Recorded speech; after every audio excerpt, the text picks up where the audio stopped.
Hello guys and welcome back to my movie channel. This is my review of the new Star Wars film, Solo: A Star Wars Story. Now, anybody who's been following me on social media for any given amount of time, you know that I'm a huge Star Wars fan. I kind of have an obsession with Star Wars, and to me Star Wars is something so special and so sacred, and I'm super excited to be able to do this review with you guys. I really do want to talk about The Last Jedi. I want to make a video. I've had plans to make a video about it, and I will in the future, talking about The Last Jedi and kind of my thoughts on why the film isn't as bad as what you think. Even though I have problems with the film, I could see why a lot of people as well do. But yeah, wearing my Last Jedi shirt, and I wore this tonight at my screening for Solo: A Star Wars Story. Let's get into the review. The first thing I want to say, I want to talk about the things that I like. Number one, Donald Glover as Lando Calrissian. Fantastic. I felt every single line that he said. The dialect that he used for Lando Calrissian was spot on. And I felt literally like he wasn't giving an impersonation of the Lando we know from Billy D. Williams back in The Empire Strikes Back and Return of the Jedi. He was giving a new style of Lando, but with a flair of the old, if that makes sense. It's kind of like at making some food, you're trying a new recipe, and you have to put like something that you love, from an old recipe, kind of a very similar dish, and it just kind of perfects that dish. So I felt like he did a fantastic job, and he took a lot of care with Lando Calrissian in this film. And Donald Glover, I want to see him back as Lando. I don't think they should make a Lando movie. That's just me. Would I see it? Of course I would. It's Star Wars, and Donald Glover was fantastic. So he was probably the biggest highlight for me in this film. I just ate him up when he was on screen. Number two, the thing I also really liked about this film, it's very fun. This is a great summer fun film. I think if you bring your kids, if you're a parent and you want to bring your kids to this movie, this is a great movie to bring them to. There's a lot of fun scenes in this film. There's a lot of nostalgic moments that I loved, kind of like some callbacks to the original trilogy, and I just felt like that was that was very fun to me. I felt like a lot of the action sequences were a lot of fun. Kind of Han and Chewie's relationship was a lot of fun, and kind of seeing them interact for the first time, and kind of seeing how their relationship over time came to be, what we know as it is now. And it's just, that was fun. That was fun to me.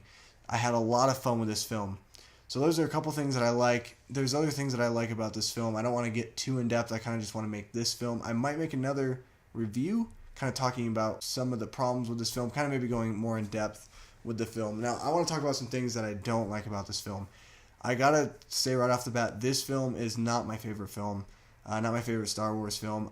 I didn't have a lot of expectations going into the film, so I'm not going to say like it's terrible. It's not. It's, like I said, I enjoyed it. It's a good movie. There were just things that I definitely didn't like about it, and I'd have to say it could be my least favorite out of the new films that they've made ever since moving over to Disney. But anyway, some things I didn't like about it. Number one was the pacing. I felt there were scenes that dragged on a bit too long. I mean, it was oversaturated with dialogue, oversaturated with certain scenes, and I felt like we spent too much time handling one certain thing of the film rather than kind of moving forward and actually putting it into action. And so I felt also there was a huge gap between action sequences where here's one action sequence and then there's a big extended amount of period where there is no action and it's just a lot of dialogue, and they're talking about the same types of things, and boom, then there's an action sequence. And it really felt like that for the first two acts. It felt like the first two acts really dragged on, but once it kind of hits to the third act of the film, that's when it starts picking up the pace a little bit. I kind of wish that they did that more towards the beginning of the film. I'm not even going to say like the whole film needs to be paced, exceedingly well or fast, but I felt like there were things that they could have cut out. But I felt also that part of the reason why they were doing that was because they had to get a certain amount, like a runtime, 2 hours and 2.5 hours, because every Star Wars movie is 2.5 hours, and I felt like this movie would have served better at 2 hours or 2 hours and 10 minutes. That's just me. That's my thought. You might have a different thought, and that's okay. That's the great thing about film. Another thing I did not like, I don't know why, I just had a hard time with the chemistry between Kira, played by Emilia Clarke, and Han Solo, obviously played by Alden Ehrenreich in this film. I felt like their relationship just never drew me in. I was never invested in their relationship. I never cared about it. And it's not because the Princess Leia and Han thing. I can look past that. You know, I understand that that's years down the road. And Kira, you know, is kind of Han's, I don't want to give anything away, but Kira and Han had a connection. Okay, that's all I'll say. And I felt like their relationship just never drew me in. It was never believable, and I just kind of felt material and fake. And Kira, I just did not like Kira's character. I tried so hard in the film to understand Kira and to understand her point of view of things and to like her, but I could never get around to liking her character. I just felt like she was written very poorly, and there were things that they could have explored with her even a little bit more. Another problem with this film, and this is one of the biggest things with Kira as well, and a lot of characters in this film, is this movie was so predictable. I mean, I literally was like, yep, that's going to happen. And it happened. This film, literally, you could go in not having any Star Wars knowledge, watch this film, and as 10 minutes or 15 minutes is rolling by in the film, you're like, oh, wait, this is going to happen. And it does. And I think the problem with that is because there's no stakes in this film. You never feel like the characters are in jeopardy. You never feel like Han Solo is actually in peril, because you know he's going to make it out alive. You know Chewie's going to survive. You know that Han Solo is going to be a hero at the end, because we know this from the original trilogy, and I felt like it didn't serve this film in the correct way it should have. I wish that they could have taken a little bit more risks with this film. However, stayed with, you know, keeping respect for Han Solo's character, because that's one thing I do want to commend them on this film.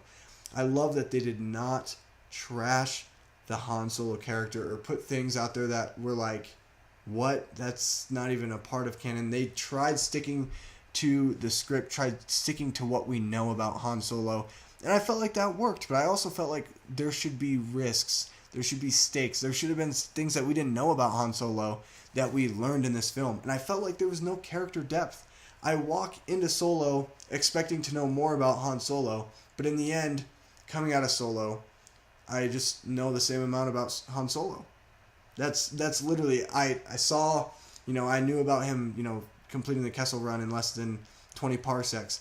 I knew about him winning the Millennium Falcon from Lando. I knew all these things.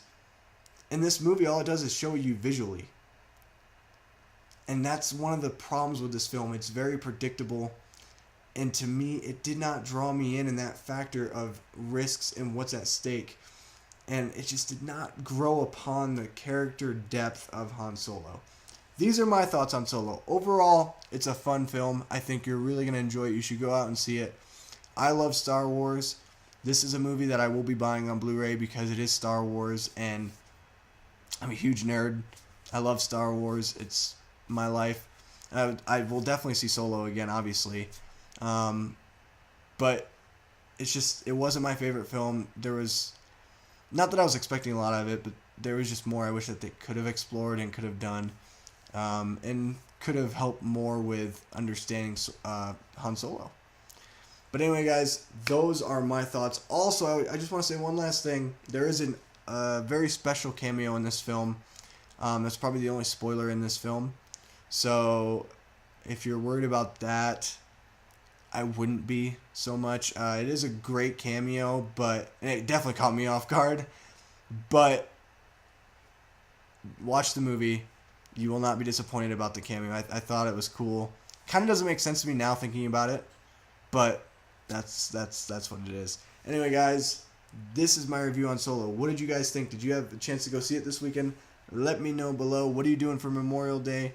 Make sure you subscribe to this channel for more great movie reviews and movie news. I love you guys. I'm going to go to bed. I am tired. I will see you in my next video. I got a great feeling about this.